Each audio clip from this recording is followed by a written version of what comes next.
Wow, we have a lot of people on this call.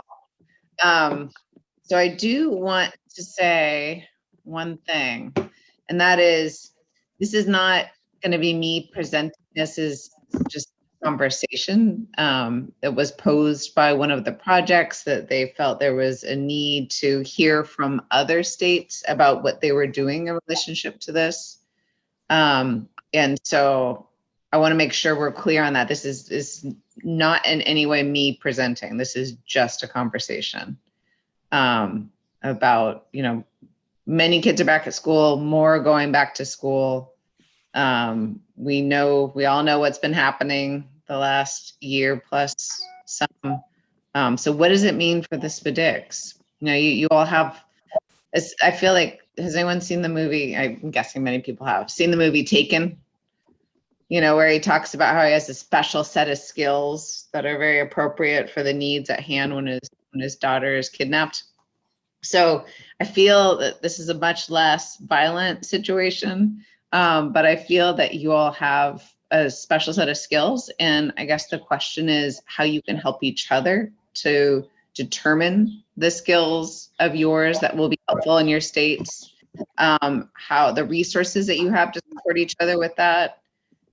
I think this is a great place to share challenges, ideas, resources. Right. And mute buttons in the meantime, please. If you're not speaking right now, if you could mute yourself. So that's the big idea for today. Who has questions about that?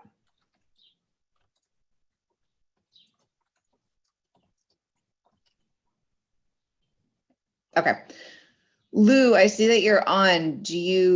And I know we didn't plan this beforehand, so it's okay if you don't speak up, but would you like to talk about the background of how you brought up the question?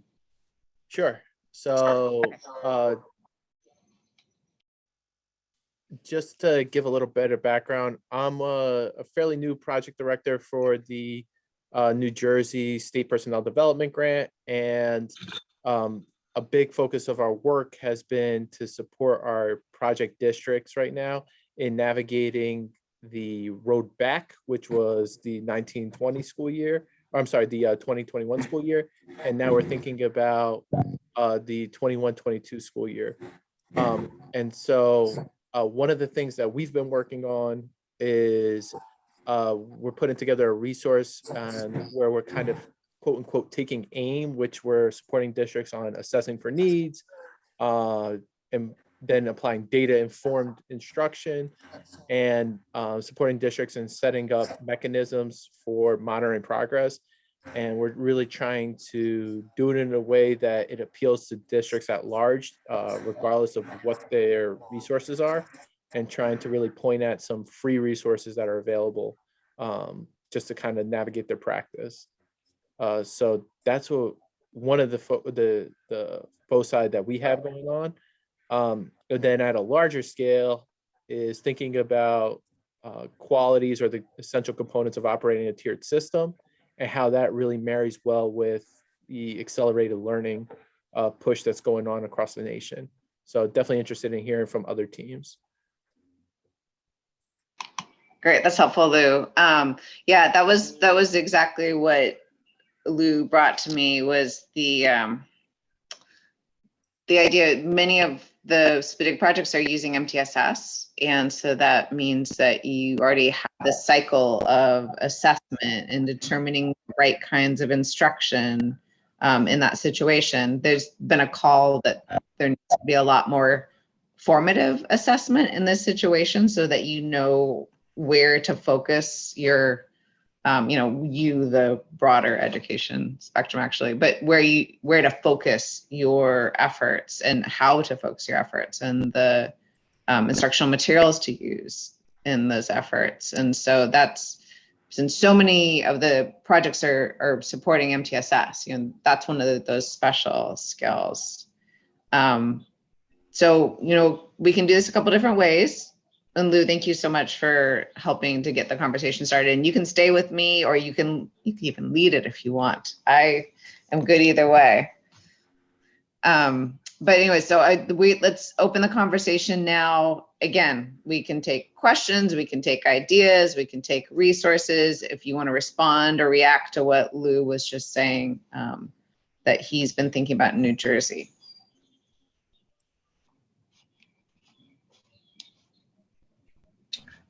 Lou, I just raised my little blue hand. Oh, sorry, didn't see it. But I can jump in, Jennifer, if that's okay. Yeah, that'd be great. So what we're doing in Colorado is a couple of things. One is we're really trying to build out our online academy because we know that there's a great need for universal support. And Lou and team, I will tell you that we've had 3 different surveys with teachers. One group says that they want us to build out the universal supports. One is saying that they need tier 2 and tier 3 supports. And then another is saying that with the tier 2 and tier 3 supports, we could be more prescriptive by building out the universal supports. So what we're doing is looking at how can we build that out with the online academy. And then 2, we formed a group that looks at different offices to see what they're offering for tier 2 and tier 3 supports. Because in our office, we're the systems thinker where we can link you with other offices depending on your need for the tier 2 and tier 3 supports. But I will be honest with you that we need to know what those are and what's available. So that's why that we formed this group. And then the other thing that we're doing is offices are coming together to create, I know the idea of another toolkit kind of drives people crazy, but yes, you're looking at creating a toolkit with all these resources with MTSS at the forefront. And I don't know if people heard me because there was a huge echo. Oh, I actually didn't hear an echo. I heard a little bit of background noise. So if everyone could mute if you're not going to be speaking up at that moment, that would be great. But I could hear you. Hopefully, Lou, did that come through to you? Yeah. Okay. Good. Well, no, that's really helpful. So what do you think in terms of, what are your timelines, Kristen? And is everything that you are describing going to be publicly available? Everything that I was describing in terms of our online academy is going to be available. And Lou, you just happen to be on my list with other states to contact. I'll probably be sending you an email today because we have students from Denver University that are looking at MTSS across other states in the SPDIG. So you'll be getting an email from me today. But I think the other thing that we've done is that I've met with Utah, with Sydney, who they also have an online academy. And I think together we could kind of look at what's working, what isn't working, and what are our thoughts around tier 2 and tier 3 supports in each of our states, and how are we incorporating that into our MTSS delivery. And with the toolkit, they're madly trying to get this out the door. So I would say within the next month. Okay, that's helpful. Thank you, Kristen. Yeah. So how are others sensing, I went through some CSSO documents about restarting because that was what prompted Lou's conversation. And how one of the ideas they bring up is, sensing the needs for various groups, for the families, for the teachers, etc. So how is your state or you as a SPDIG sensing the needs of teachers right now and what they would like to be accessing?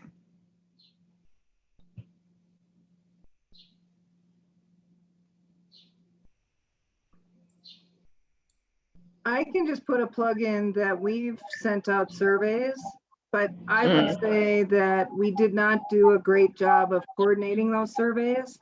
So the surveys went out from several different offices. That's why we had the different results. So I would only encourage you to reach out to other offices to make sure that you're sending out one survey. Great. Always a good reminder. Excellent. Good. And Lou, how about New Jersey? How have you all been sensing needs?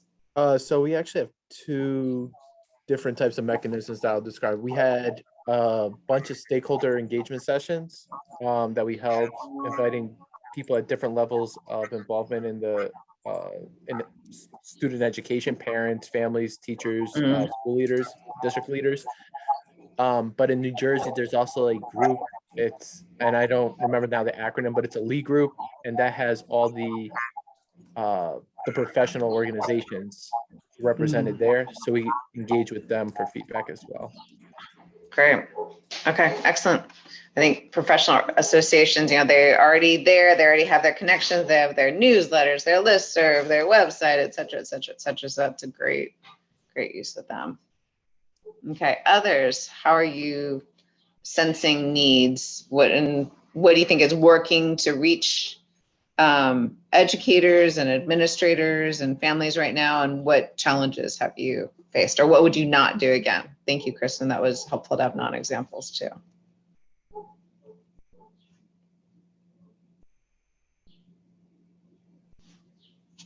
I don't know if this is what you're looking for, Jennifer, but the thing that comes to mind for me is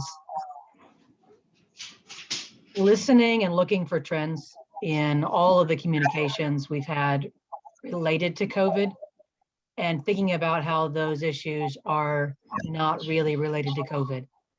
And so, engagement is not a COVID issue. Reaching kids with the most significant cognitive disabilities is not a COVID issue. So I think for us, it's about what lessons can we learn with what we had to do through COVID that we can bring back to the classroom, whether it's virtual or in person. Hopefully a lot of that's in person, but how do we bring those lessons back and not consider that a COVID thing that's now over that we don't need to deal with, but how can we use the lessons we've learned to apply going forward? So I don't know if that's what you're looking for, but that's one of the things that came to mind. Yeah, that's a helpful thought. And I think, sorry about my dogs drinking water loudly behind me, just so you know. But that's I feel the way that I've looked at it might be a little bit of a different perspective, but along the lines of these are all things we should always have been doing, and how can we the STDIGs and sometimes just special education generally, how can we keep this energy going, the conversation going in the right direction, using our knowledge and resources and supports to continue to do so. Jennifer, I'll just kind of piggyback on that. One of the things that we're looking at is we're getting back into schools, and a number of our schools are still looking at how many outsiders they want to allow in as they more semblance of normal instruction. And so when we're working with our teachers, especially on the coaching side, we've really had to ramp up our virtual supports. And so now that more people have gotten comfortable with this virtual delivery from how they work with their kiddos, but also how we work with them from a coaching standpoint, we really kind of see that being more of another tool that we have from an ongoing basis moving forward. So there's kind of this hybrid approach to our coaching technical assistance with our teachers that we just didn't have as much of before the pandemic hit. So it also, though, will help us combat that kind of slow ramp up as schools start opening up in August, with outside people coming in and working with their teachers is kind of the last priority. So those are a couple of things on our end. Yeah, that's great. Yeah, I think with the virtual coaching, and using technology, it looks all different ways in coaching. But there was maybe a lack of interest. It was just something new that people would have to learn how to do. And once it was forced upon people that was the only way to do it, then you maybe got some buy-in over time. And there is research, the analysis, I think it was analysis of various coaching research that was done through Brown University. Matthew Kraft was the lead author. Virtual coaching can be as effective as in-person coaching. I think there are probably still lessons for us to learn, but it can be. So there's some research behind that as well. And certainly when we talk about reaching rural areas, that can be really important. And just, coaching is expensive. So if you can cut down on travel time. So thank you for bringing that up, Michael. Do you mind if I ask a pretty pointed question? So one of the things that we're thinking about with accelerated learning is how do you communicate to the field the difference between remediation, pre-teaching, intervention, and then of course building in enrichment opportunities for students that are already excelling, and whether there's any advice from partners in this work. Yeah, I think that's a great question to the entire group, and I'm not going to have a good answer for it because I'm not working on the ground with everyone or with states. So how do you communicate? There's a big difference between those things so that we know the definition of, but how do you communicate with others not in special education or perhaps new to special education or new to education?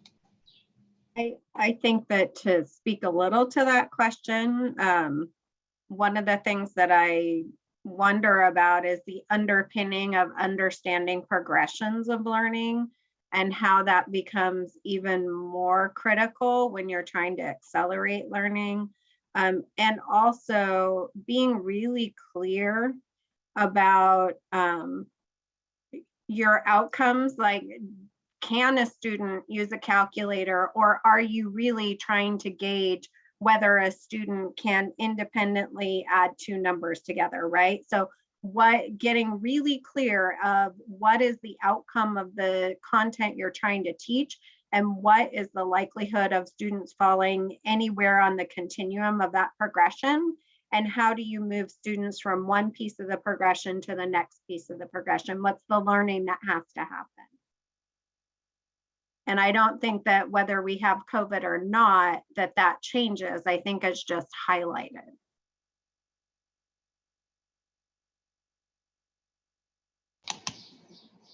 Any follow-up questions to that, Lou? I think that was beautifully stated. So really thinking about or advocating for backwards teaching, where you're looking at the outcomes, and then that would help to segment the difference between remediation and intervention, and also pre-teaching. That makes sense to me. Okay. Others thoughts about how you communicate?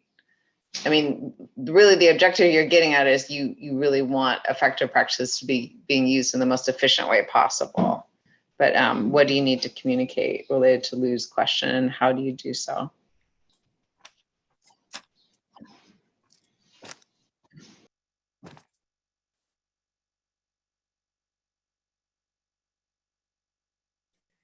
This is Stacy from Arizona. We had a conversation with the school district this morning around this topic, and I don't know, you really see their struggles and the mindset that they have. And I love that we're using Accelerate Learning because they're currently focusing on learning loss, and that in itself is a different focus. So talking to leadership about how they need to build a clear focus and define these things within their systems, and then remind them of what they do currently have.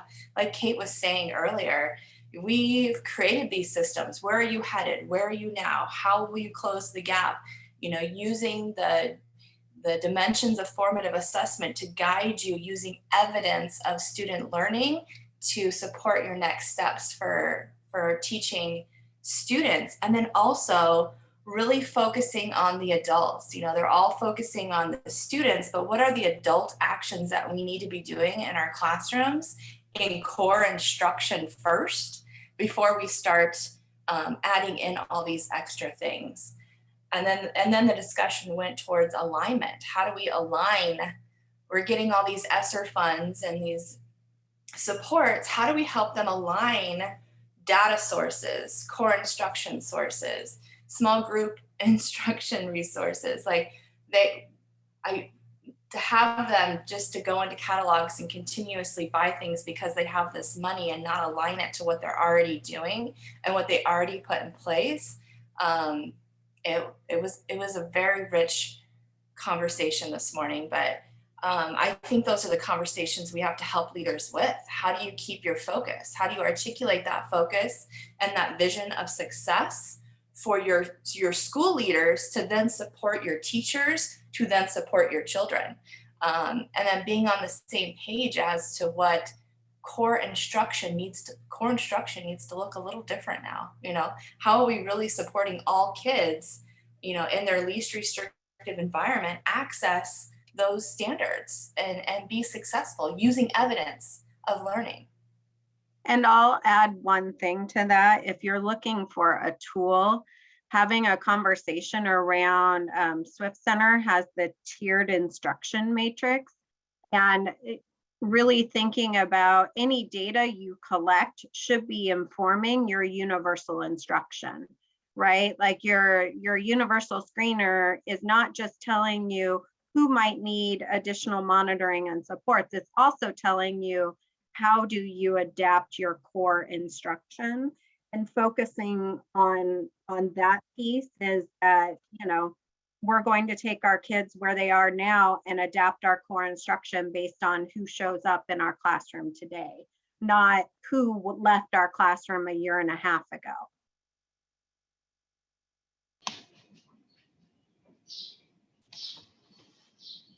Great, thank you, Jennifer and Stacy. And Sarah Allen put in the chat the taxonomy resource from National Center on Systemic Improvement. I know, that's National Center on Intensive Intervention. That's what I thought. Yeah, Jennifer, it's a really helpful, sorry about the typo.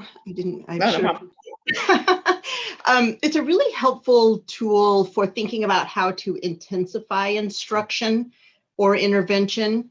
So are you looking, you can strengthen it with the dose, with the alignment, it talks about alignment, with the frequency. So it might be a helpful tool to share with instructional leaders to think about how to intensify instruction. But someone just said, we're really focusing on the basics and having a strong tier 1 plan for delivering effective instruction, evidence-based instruction is a great place to start, and then intensifying from there.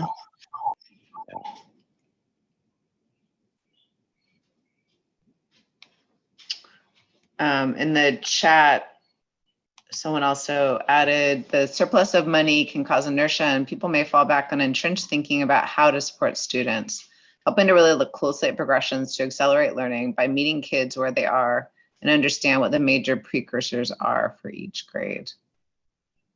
Good. And then the Swift Schools Guide, Jennifer added that as well.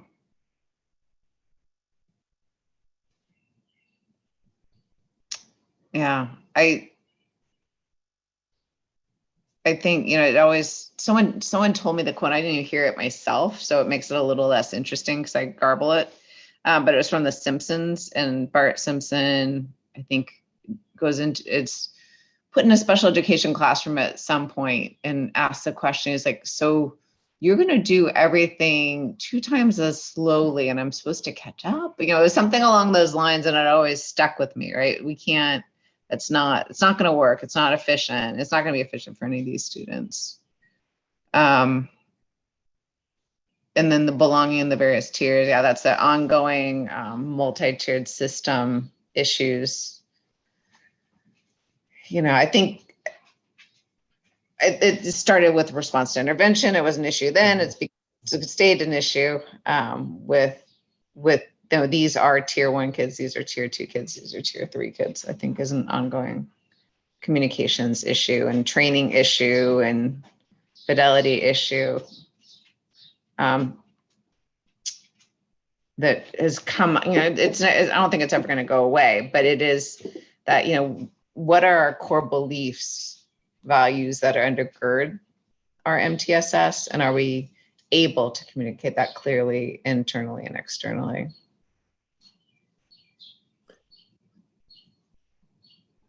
That definitely brought up another question though for me was, are there any particular professional development topics that your state agencies are saying this is what teachers need, or this is what school or district leaders need when they return to school in September?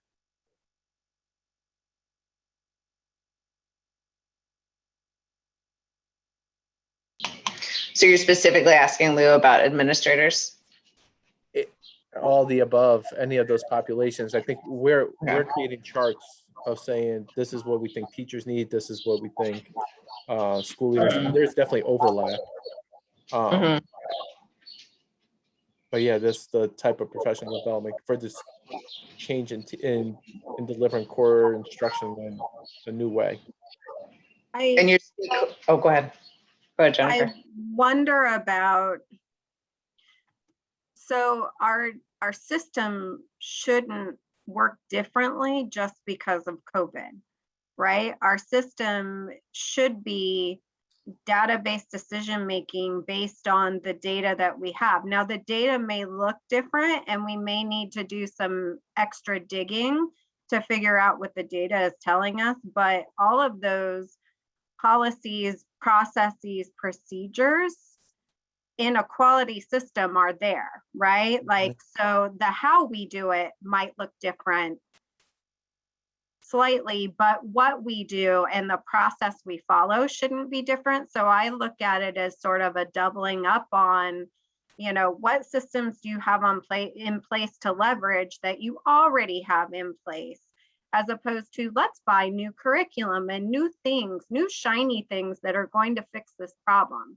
No, we have everything we need, and we just need to maybe utilize it a little differently next year. So how are we going to shift our focus, right, to be where it needs to be for students? So I caution that this isn't new work just because we had a pandemic. This is the work.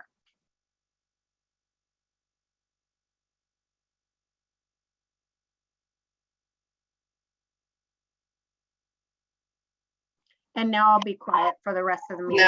No, that's, I mean, that's great. You're getting some well said and right in the chat, just so you know. But, and Lou, do you have a follow-up question? No, that makes sense. And the words that we've been using is we want to make sure that our schools and districts are savvy consumers, being that they have all this new money available to them. Yeah, and I'm glad you raised that. So follow-up question for me is, are you all in conversation, because the funds that are coming out are fairly large. So are you all being brought into conversations? I know not everyone who runs this FDIG is in a special education office, but are you in conversations about how the larger funds will be used of the recovery funds?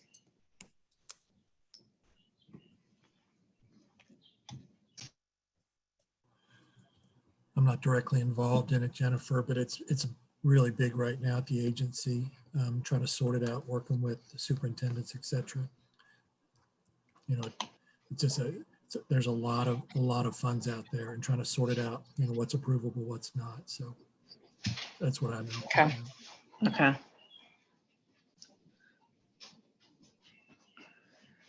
Too much money too soon, potentially.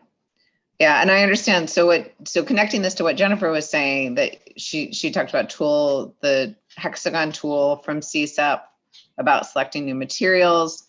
I think because a lot of us understand implementation science, we know there are processes for thinking this through, right? So there's the initiative inventory, where you're thinking about all the different work that's going on.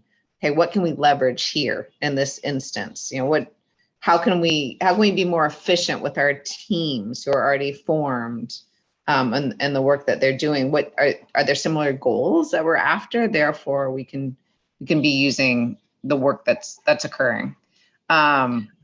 that's just one process, but there are so many implementation science processes that could help, because what I heard Jennifer saying was that there's work going on, but people will latch on to the new shiny thing because they're not sure what to do next. They need that this is the next right step in the process. And Michael, were you going to say something? Sorry, I'm going to cut you off. No, I'm good. I'm good. It's just, Okay. these are really big decisions that, have to be made. And, there are a lot of things that are connected with not just the resources they buy, but the whole compensatory education piece is another huge one we're looking at. So. Mm-hmm.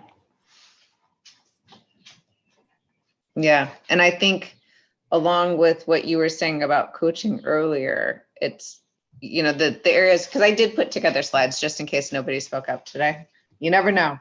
And I when the slides that I put together, I talked about how your SPDIG, you the broader SIG network, your SPDIG's ability to support formative assessment in whatever form that takes, and progress monitoring. I think that's a skill that could be leveraged right now.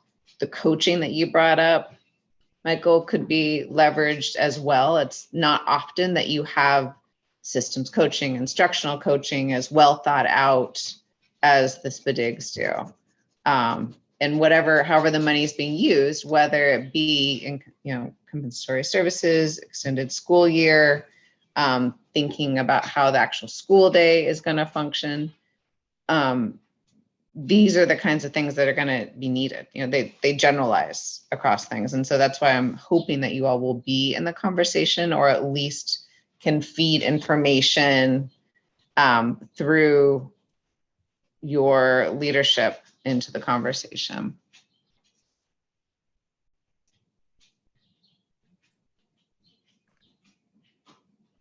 Okay. And Jennifer, Justin, are you able to speak a little bit about the document that you all started? Yeah, it's just a draft right now, but what we were aiming to do, to Jennifer Eklund's point, is we're trying to create a document just to help give a couple resources, but really have schools think about what they already have. What teams do you already have? What data are you already collecting? What instructional or intervention type supports do you already have in place? And how do we leverage what you already have to meet kind of this maybe enhanced need that we're seeing, but rather than thinking all over and we're starting from scratch and chasing the new shiny thing, like really thinking about how we leverage our existing systems. So it was a draft document that we had been working on for quite some time, just to kind of help hopefully promote that thinking and leading to action instead of just kind of a dump of new resources. Great. And, we do have the ability to share documents. So if anyone has anything that they think would be useful, that's publicly available, you don't mind sharing, if you send it to me, Kelsey, and I will make sure that we share, make it fully available for everyone. And then Vicki Griffo was raising her hand. Hi, Jennifer. In California, I wanted to say something that we're doing in this upcoming year is we put out an application for our participating districts to apply for, we had some savings this year due to COVID. And so we offered districts just a little bit of money to run some supplemental programs like an accelerated learning program. And we had many apply for these funds, which were not a whole bunch. They can't possibly run the full program on these funds. But many applied for the funds, and what they're going to do with this is they've selected a program, like an intervention that they want to do for students that would be in addition to something that they're already offering. So it would serve more students than would typically be served currently within their district. So many of them have applied to use programs like rewards. Third Quest is another. Our focus is literacy. So these were all literacy related curriculum.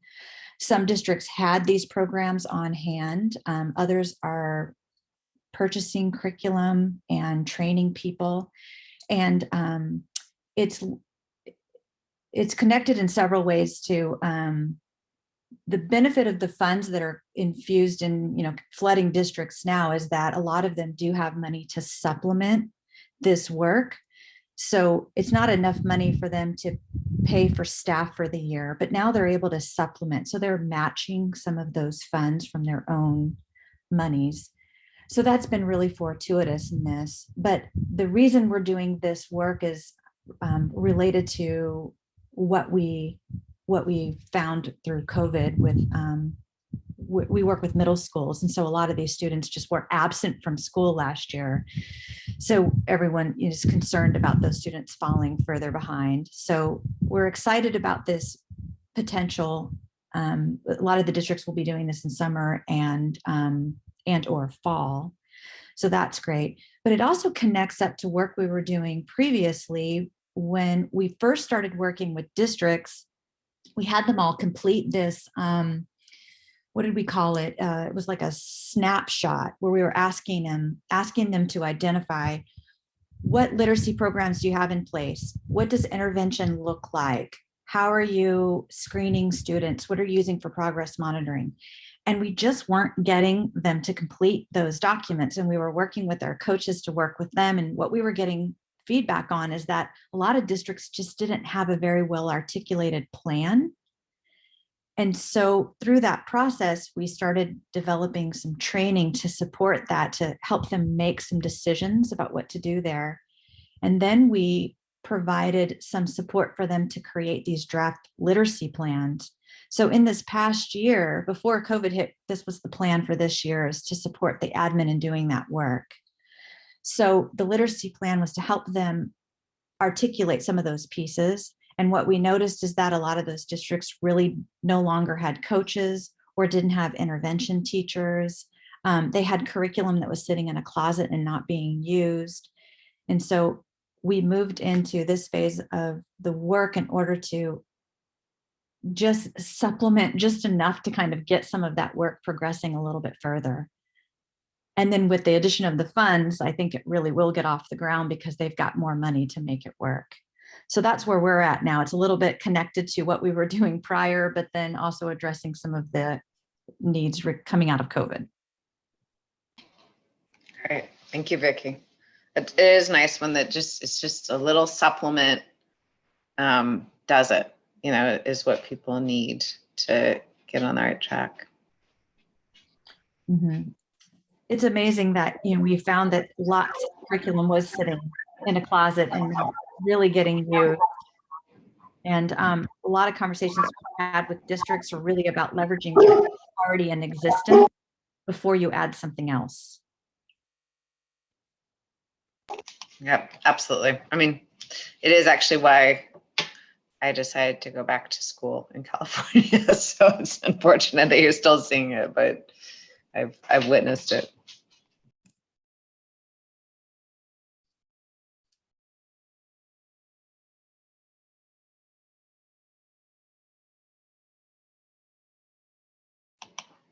All right, so along the curriculum lines, CCSSO in their, oh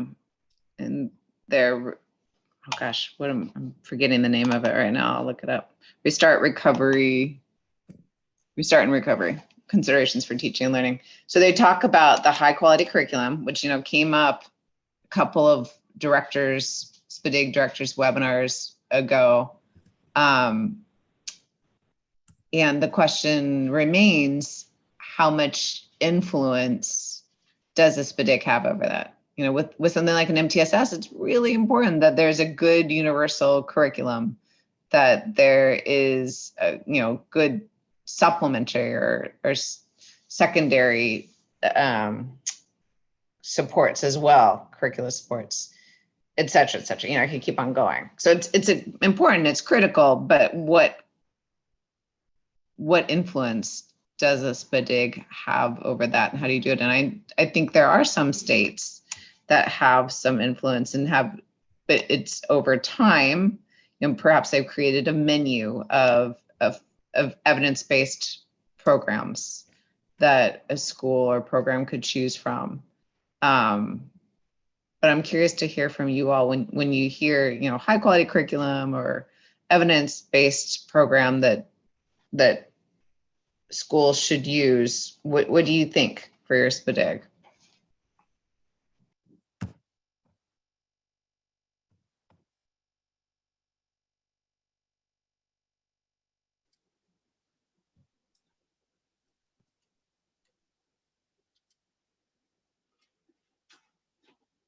Hi, Jennifer. It's Peg from Florida. Okay.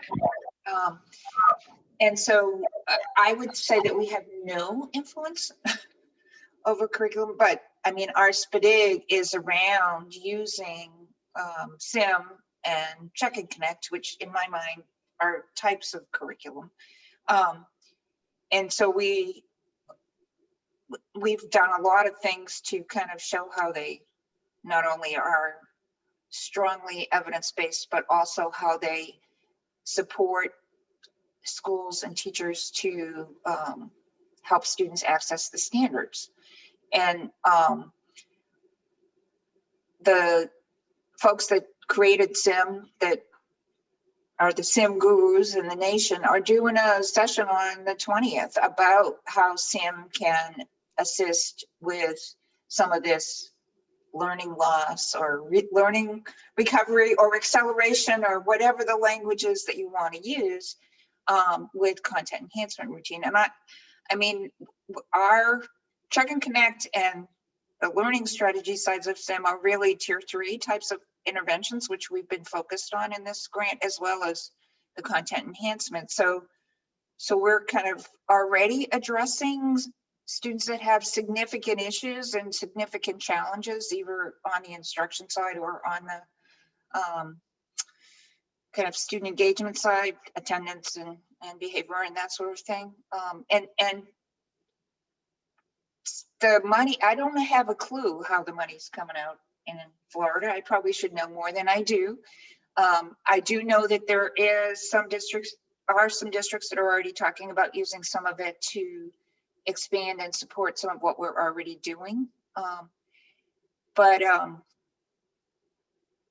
I don't know. I feel like kind of following up from some of the earlier conversation on the virtual professional development and the coaching and all of that, I feel like we really hit the ground running with that last summer. We got lots of bang for it. And now everybody is so sick of it that it's like, okay, now what do we have to do that's new and bright and shiny to make sure people are with us and participating and engaged? And so it's going to be interesting. The other thing I feel like is this sense that there is an expectation that we're going to have to do a lot more in the fall with, which I think is important always, is with being more sensitive to all of the issues that a student comes to school with, not just their need for instruction. And so I think people are starting to think, oh, we need to expand our thinking a little bit about, you know, what are some of the supports that we need to have in place. And I think that's a positive thing. Right. We got multi-tiered systems of support. Certainly, we have projects that are supporting both the social emotional behavioral side as well as the academic side, and that, you know, we can learn from. You know, pivoting at this point in the grant when you've been going for a little while is a little tougher. But what are things that you can do other than implement entire positive behavioral interventions and supports? You know, George, you guys talk about choosing kind of the simplest thing that's going to have the biggest effect, and Rob Horner talks about that a lot. Is it the entirety of a framework, or are there aspects that you can be layering in? I stuck in the chat box the information about the SIM session that's being held on May 20th, just in case. Oh, thank you, Peg. That's really helpful. Good. Yeah, and I feel like there's also some aspect of, again, I keep on coming back to efficiency, like blending can, and I think the CEM's content enhancement modules, I think I'm saying that right, and some of the sim work. You're thinking, you already have kids learning about, say social studies. So how can you also blend in some of the social emotional learning, some of the literacy supports, et cetera, et cetera. So being really, really efficient with student time.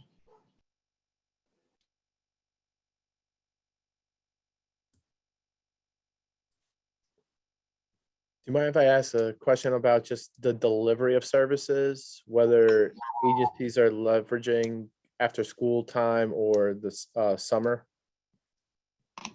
I think that's a great question, Lou. Go ahead. So as we're developing resources to support schools and also help them plan better for the money that's available to them, there's going to be a lot of schools that are going to be opening up after school programs and summer learning programs than there were before. So is there any advice or any attempts at other state agencies on how they're providing guidance to the field on how do you structure these programs so that they're married to what's going on during core instruction during the day?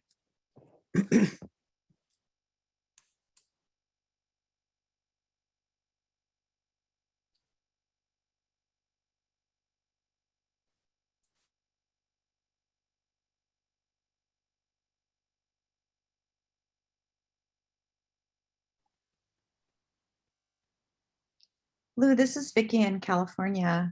I don't know if this addresses your question about integrating the programs, but one thing that we got a lot of requests on from the districts once we've been working with them on literacy plans, and then we put out this application, is a lot of them have come to informational sessions to learn about what are the different kinds of programs that are out there that could support the students who are struggling. They're just overwhelmed with the amount of options that are out there. They have a lot of questions. So that's been really helpful for them in terms of these are some key programs that you could consider that have high evidence-based. This is how much they cost. This is what they look like, how long they take to implement. This is your target student population. That's been very helpful for them. And then we've also found that helping them connect up to trainings, because a lot of that is very specific to the curricula.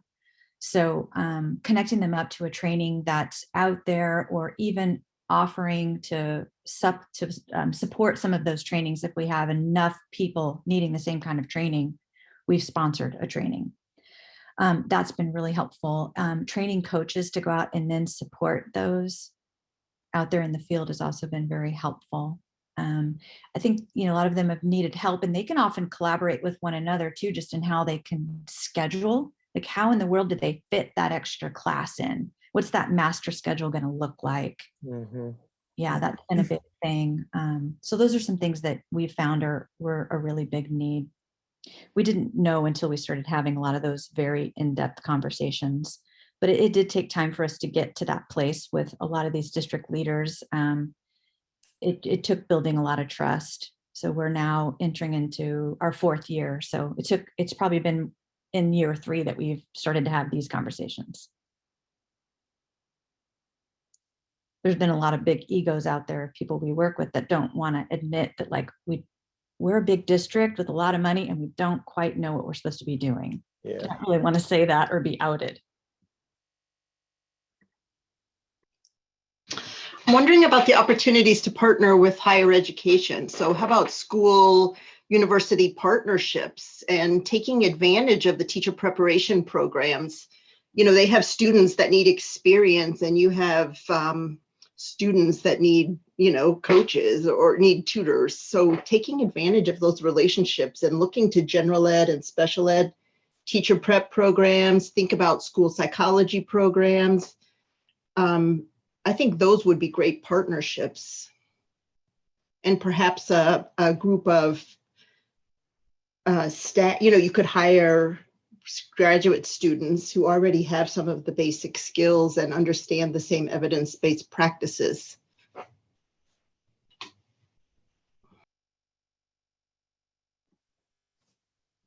Sarah, I think that's a great point. This is Vicki again. We were looking into that as well in California.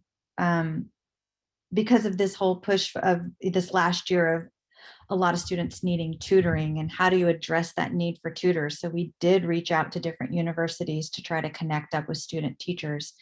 And there was definitely interest out there, but logistically, we just couldn't pull it off this last year. It was so complicated in terms of permissions.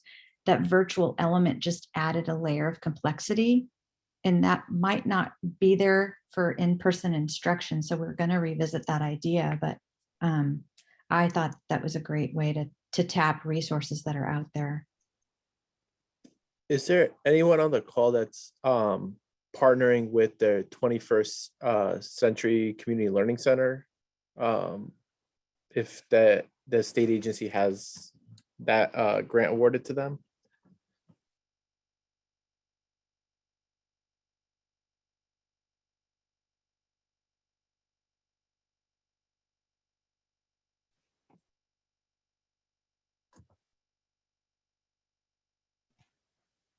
So Lou, I can tell you that we're partnering with several offices, and that's one of the offices Okay.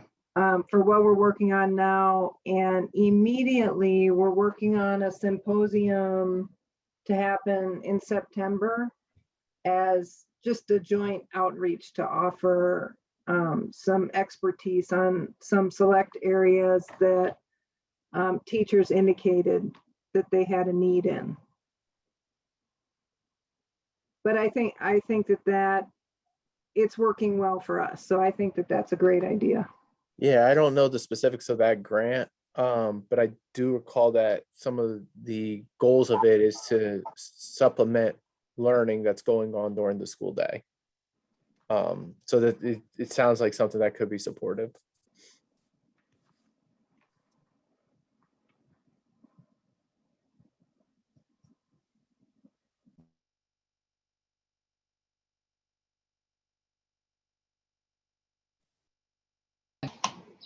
And Lou, this is Jennifer. If we find out, I'll check in back in my office too and see if there's anything useful for you in that area.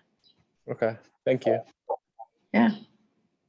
All right, so we have about 5 minutes left, and I just wanted to check in and see if anyone had a question or need anything for the group or for your OSEP project officers to take back with us to the Department of Education. Anything we haven't been able to touch on today on this topic for anyone's needs, or even if you have an idea for everyone.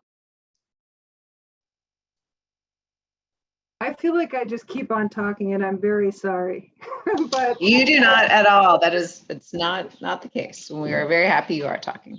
I just want to put it out there that, Lou, what I said in the beginning is we have some grad students from Denver University that are looking at SPDIG MTSS programs. So I'm going to be sending 7 states that are all working in MTSS just a heads up email today, and kind of give you what they're just going to do a Google survey.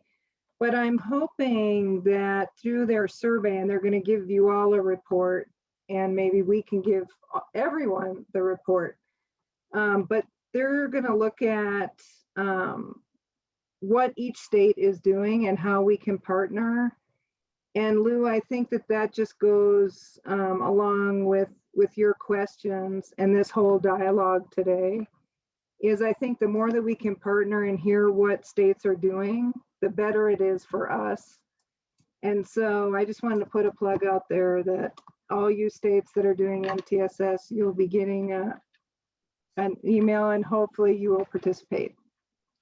Pretty please. Good plug. Yep. Excellent. Excellent. Again, lots of support for that, Kristen.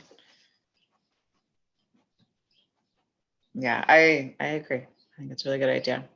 Anyone else, thoughts or questions that we have not covered yet?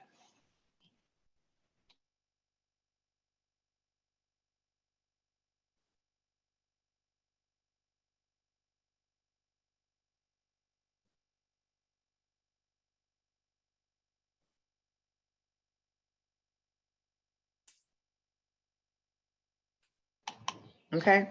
Well, Lou, I'm so glad that you brought up this question, and I'm so glad that you helped to facilitate the conversation and keep the conversation going. It's really, I know it was helpful for you, I could tell, and it was also helpful for me to hear what other states are thinking as well. So thank you everyone for participating. And will this survey, oh, so Kristen, there was a question, will the survey that you're sending out come to superintendents or project directors? And I think she's sending it to project directors, right, Kristen? Yeah, I'm sending them to project directors. Great. All right. Well, thanks everyone. It was great to hear everyone and see you all on here. Appreciate it. Have a great afternoon. And if there are follow-up questions, do not hesitate to send them to me. And any resources that you think might be valuable to the group, please send them my way and we'll make sure that they're made available to all. Have a good afternoon. Thanks, Kelsey. Thank you. Thank you.